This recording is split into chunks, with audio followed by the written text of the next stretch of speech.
Trump's getting called out over his stance on mail-in voting, which shifts pretty obviously based on whether the state or the voters benefit him if they mail in their ballots or not.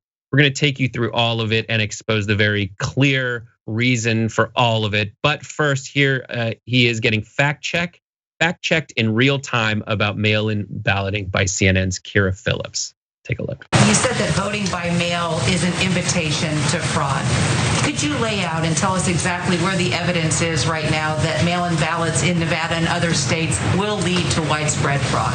Well, if you read, even the Washington Post had a terrible story on mail-in, and the New York Times, and many newspapers have had terrible stories. You see them all over the internet. They've had some just horrible stories on mail-in ballots. You look at Arizona, you don't even have to have, as you know, they have a provision where they don't have to check signatures. So you sign it and you could have a totally different signature. It's okay. Oh, well, I just wanted to point out we did call Nevada's Secretary of State's Office Election Division, and the spokeswoman there said that that simply isn't true, Mr. President, and that Nevada will continue to check ballot signatures against voter registration cards. It's done at the county level. Okay, but that's not what they said when they approved it. They said they're not going to check signatures. They're not going to be able to. And their machinery, which is old, doesn't allow them to. So it's going to be physically impossible for them to do that, especially in a short period of time. Hey, sir, there's no evidence of widespread voter fraud there. Oh, really? Well, then you're reading a different newspaper than me. Yes. First of all, you're not reading any newspapers. You're watching newspapers called Fox News. And it's very obvious to me that he just wants to stop people in Democratic states from voting by mail and is pretending that COVID doesn't really exist and is not an actual reason for having to come up with some other plan. I don't know, that's just my take. Ben, what do you think? Yeah, he's trying to have the best of both worlds, right? He has no problem sending kids back to school because he doesn't believe COVID is that big of a deal. But then later on, he says COVID is not that big of a deal, so go out and vote, right? It's safe enough to go out to vote. He's not really consistent in his approach, but the transparency of it all is kind of the thing that really gets me. Like, it's patently obvious that he's doing this for political advantage, and it seems like our system is paralyzed and incapable of responding to a president who's abusing his powers in a fashion that's going to help him get reelected. And that's the thing that bothers me the most. It's like, what can anyone do about this except for to continuously push back? Yeah, and that's what the reporters are doing, and it really is. This is like the thing that exists under the Trump administration that didn't exist as concretely under previous administrations. That moment where you have to sit there and go, do I have to say this fact about how what you're saying is completely nonsense? Like, do I have to say it? When you say that absentee ballots and mail-in voting are bad, do I have to say that you've done it, that you just did it? When you say that there's a difference, do I have to tell you there is no difference? Especially at the time he said that. Now there's more nuanced differences between universal mail-in ballots and absentee, which you have to apply for. But when he went after Nevada, he keeps talking about this Nevada law, like this Nevada law is something that the governor woke up one morning and decided, you know what, let's mail the ballots. No. That was passed by the legislature of Nevada. So the governor is just like, okay, let's do it. And the only reason that Trump's fighting against it is actually very consistent. It's very consistent with the Republican strategy on voting, period. It's, if there's a Democratic legislature, we need to do everything to make it a non-Democratic legislature. And we have a decision to make. Is the thing we do we fix our policy positions so that we actually appeal to what voters want? That's such a pain in the butt. And plus, there aren't enough voters that agree with anything that we want. So what's better to do? Well, let's change the number of total available voters to vote, and let's draw weird maps as soon as we can based on census data that we're absolutely manipulating to make sure that fewer people vote. Yeah. It's so insane. And that's the thing about it, right? So it's patently obvious to you, to me, to the viewers. It just doesn't seem to be that obvious to Democrats. because they always seem to be behind the 8 ball when it's time to respond or proactively prevent these types of things from happening. And then sometimes they are complicit with the gerrymandering that we see because it makes their district safe. But in the long run, the gerrymandering process that you just outlaid really disenfranchises Democratic voters almost more than anyone else. And so it's really disheartening because this man has shown that he knows America's Achilles heel, and it's really just being shameless and not caring about the hypocrisy, not caring about people calling him ignorant, not caring about the fact that everyone can see that he's a glaring hypocrite. He doesn't care, and it seems like nobody can do anything about it. Yeah, and there's plenty of people who had no problem being a glaring hypocrite.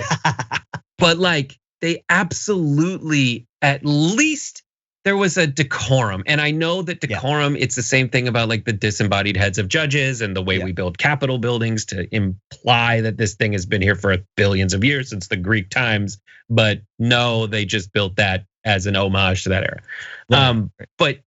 But with Trump, he just keeps going and he just keeps saying it, and all of that is he occasionally hints at it straight on. He's like, when it's coronavirus, he's like, it'll just go away because everything else just goes away because he's able to say something else about it and not care whatsoever that it was, at least back in the day of 7 years ago, if someone did something embarrassing and was caught, they would have the decency to resign over it. But he just doesn't. He just keeps going, and he exposes exactly what you're saying. I totally agree. In terms of Florida and absentee voting, here's what he said recently. He tweeted, "Whether you call it vote by mail or absentee voting in Florida, the election system is safe and secure, tried and true. Florida's voting system has been cleaned up. We defeated Democrats' attempts at change. So in Florida, I encourage all to request a ballot by vote and vote by a ballot and vote by mail #MAGA." Called out over the hypocrisy. Again, here he is defending himself. Does that apply to Florida and it doesn't apply to mail-in balloting across the country? So Florida's got a great Republican governor, and it had a great Republican governor. It's got Ron DeSantis, Rick Scott, 2 great governors. And over a long period of time, they've been able to get the absentee ballots done extremely professionally. Florida is different from other states. I mean, in Nevada, where you have a governor, he said, let's just send out millions of ballots and the post office cannot be prepared. I haven't spoken to the post office about it, but I don't know how they could possibly be prepared.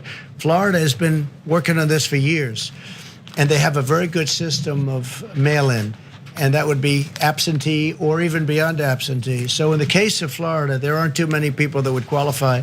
They're so well run. Florida's a very well run state, low taxes, low everything. So in the case of Nevada, they're going to be voting in a matter of weeks, and you can't do that. I can't imagine the post office could do it. All of a sudden, they're supposed to be dealing in millions of ballots. But Florida's done a great job, and we have total confidence that if you mail in your ballot in Florida, it's going to matter.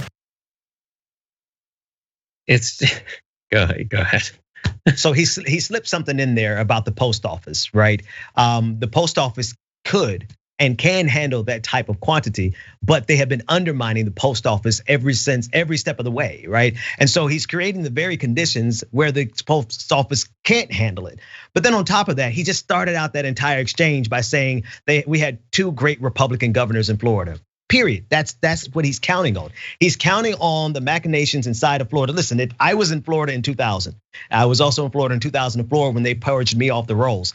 Florida is very good at making sure that they can swing the state in any direction that they want to swing it, and that's what he's counting on. Yeah. Oh, I didn't know that. What happened when you were purged off the rolls in Florida? In 2004, I was purged. I didn't even know it until it was too late. I couldn't register to vote. It was already too late. And so what I did instead was I organized like 200 people to go and vote on my behalf. So I made up for it. But it's just the fact that no, Florida is really efficient at doing all types of insidious things, even all the way up to the point of the Secretary of State, I believe it was Pam Bondi at the time, who really just made moves on behalf of the direction that they wanted to swing the state. And so it didn't matter if it was 2000 or 2004 or 2020. Florida is really good at getting a Republican outcome. Yeah, and she doesn't. I mean, I believe the story was she did an investigation after getting like a huge, it's something after a huge donation from the Trump administration, from Trump himself. So ridiculous. And just to kind of say these things that I can't believe I have to say. Cases of election fraud in the US are exceedingly rare, though experts acknowledge that there are some slightly higher fraud risks associated with mail-in balloting when proper security measures are not put in place. But as you saw in that clip, they have been put in place.